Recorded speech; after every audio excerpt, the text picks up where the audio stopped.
Hello all and welcome to today's video. My name is John McFall and I want to welcome you to the McFallRI channel. On this channel, I teach you how to make $25 to $30 an hour doing food delivery, and I also teach you how to make semi-passive income.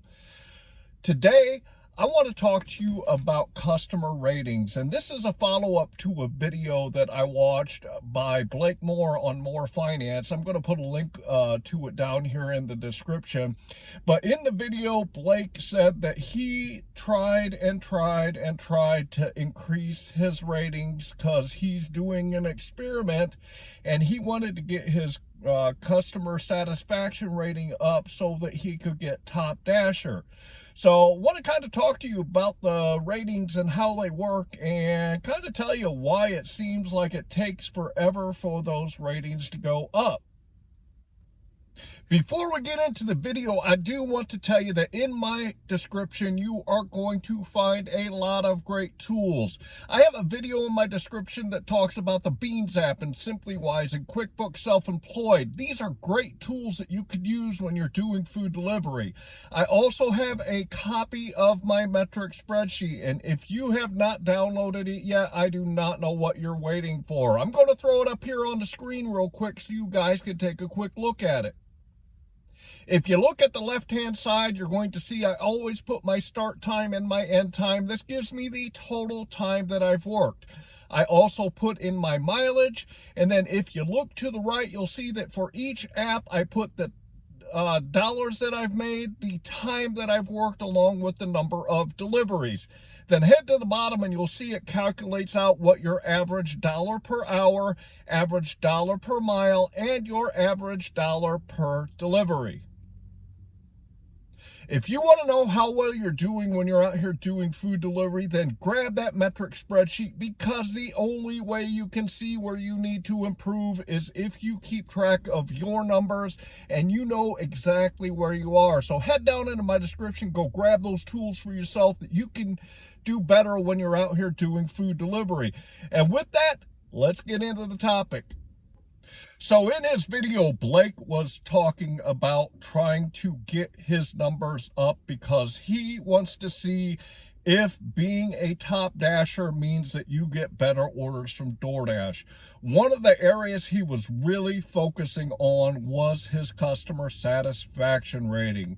Want to tell you up front that I have never gone below a 4.94 on DoorDash for my customer ratings, and I have never gone below a 96%. Head into my food delivery playlist, and there are a number of videos that I talk about customer service and how you can keep that rating up. Anyway, Blake said that he had I believe it was a 4.64 was his customer rating when he started the week. He said, I did 100 dashes and I do not understand why that customer rating didn't go up. And Blake he showed his breakdown of his ratings, and he had 89 5-star ratings, and then the other 11 were 4-star and below, all the way down to a 1. I think he had one that was a 1-star. And he didn't understand that why, after 100 deliveries that he did in the week for DoorDash, why that customer rating did not go up. So I kind of want to talk to you today and break down how the customer ratings work on the DoorDash platform, and it works the same on Uber Eats and Grubhub. I want to tell you why it takes so long for your ratings to go up and why they seem to never budge. So kind of going to give you the whole rundown on how the ratings actually work on these platforms and how you can keep them up. The first thing I want to say is I want to tell you how the ratings are figured out. Your customer satisfaction ratings are based on the last 100 ratings that you have got from customers. Notice I did not say the number of dashes that you've done or the number of deliveries that you've done on Uber Eats or Grubhub. That is not relevant when it comes to customer satisfaction ratings. You could go out there and do 500 deliveries, and you're not going to get any ratings unless the customers actually leave them for you. So although Blake did 100 dashes in that week, that doesn't mean that 100 people left him a rating. So basically what I've found is, with my great customer service that I always provide, and I always ask for the highest rating when I am communicating with my customers, the most that I can tell that I've gotten on all of the platforms is only about 20% of the people leave a rating for you. So although Blake did 100 deliveries, he's lucky if 10 to 20 of those actually left a rating. So now I'm going to explain to you why Blake's ratings didn't change after the 100 dashes. And I'm going to explain to you why it takes so long for your ratings to change. You might be paying attention to your customer satisfaction ratings and you see that you've got a couple that are bad and you're just wondering why they don't ever go up. Well, it's very simple.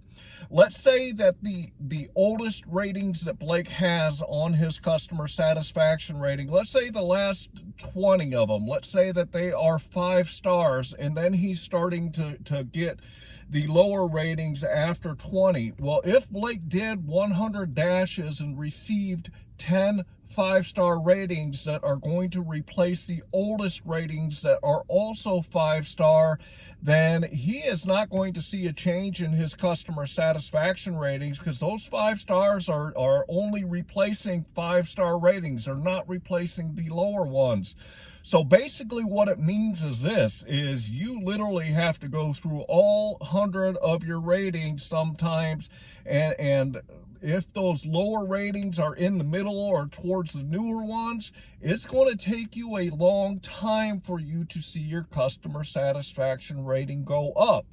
So what I'm suggesting to you is this, is if you have a low customer rating, then ramp up your customer service, but it might take you 400 or 500 or 600 deliveries before you might start to see your ratings go up, because if only 10% of those people rate you, you're not going to see it move for a very, very long time. Now I want to talk to you about how you don't ever run into this situation, because as I said, personally, my customer satisfaction rating on DoorDash has never gone below a 4.94.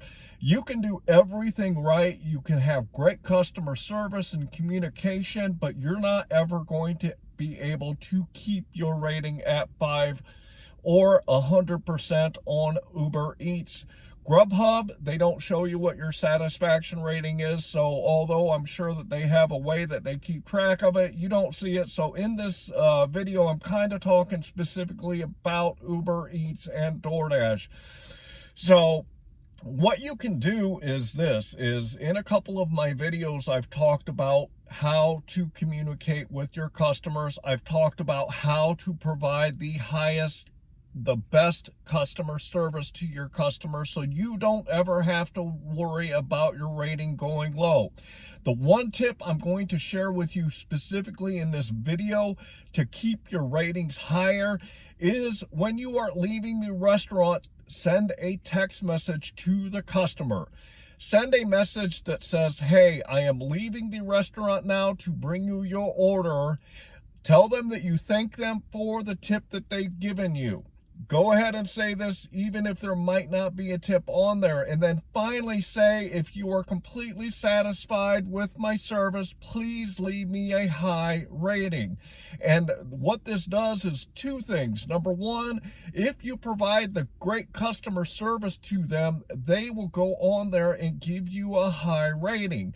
So this will keep your ratings up if you ask them simply to do it. And if you provide great customer service to them, you put your food in a hot bag, you go from point A to point B, you get there in a timely manner, and you ask for that high rating, you will never ever have to worry about your rating going lower than, let's say, a 4.95 to a 4.90. But my point is that if you provide great customer service to the customers that you are delivering to, and you ask for that high rating, you will always keep your ratings high when it comes to customer satisfaction. I have done over 3,500 deliveries, and my ratings have never gone below the 4.94 and the 96% on Uber Eats, like I've said a couple of times. So do this, and you will never have to worry about low ratings.